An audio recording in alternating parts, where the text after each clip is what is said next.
Mintis ako ng 1 buwan. So may blessing. Kaya kailangan magsipag.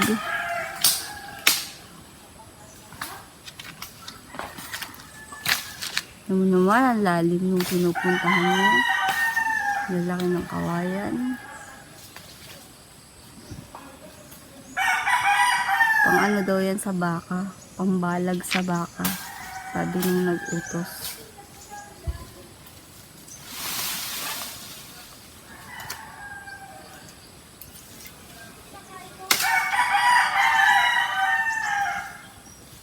Dito wala kang madidinig na ingay. Hindi katulad dun sa amin, puro bata. Gabi't umaga, maingay ang bata. Dito, puro manok lang madidinig mo. Puro hayop.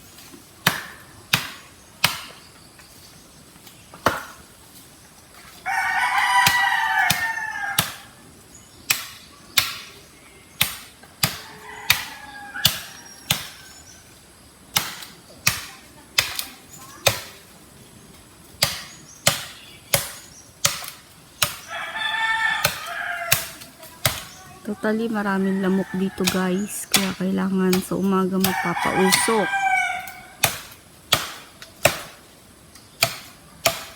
Tsaka tanim-tanim lang ng mga gulay. Dito mabubuhay ka na mag-alaga ng mga hayop.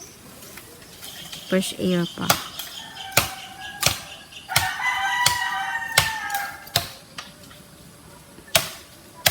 So guys, ito yung i-vlog ko ngayon.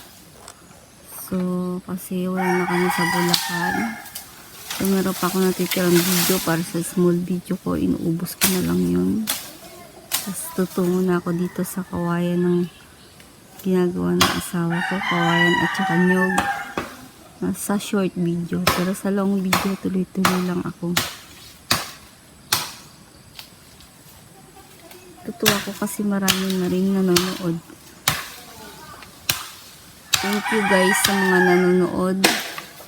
Thank you, thank you. Again, good morning.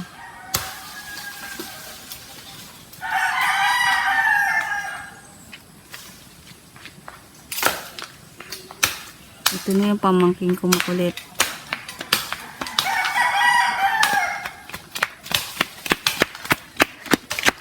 Pamangkin ni ayun yan.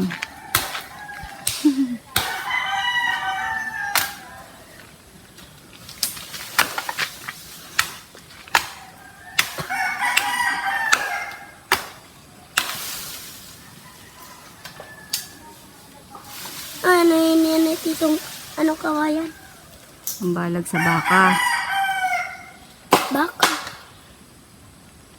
Dito nga pala yung lugar na ginubatan albay guys.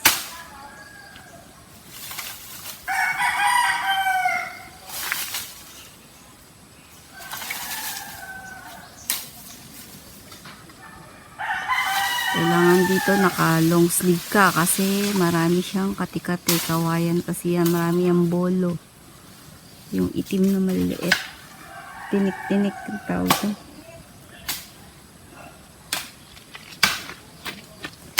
Sobrang fresh air. Ang daming puno. Naglalaki ang mga nyog. Yan ang kinabubuhay dito. Doon sa kabila, doon sa pantay na lupang may mga may mga dahon na maliliit. Nakapunta na ako doon.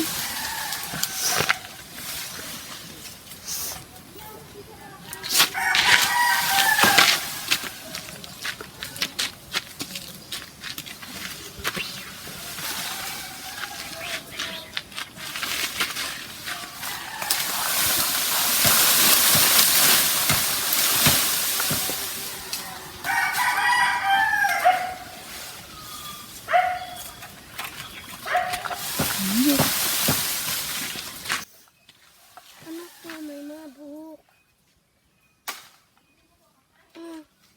Style yan. Ah, Style.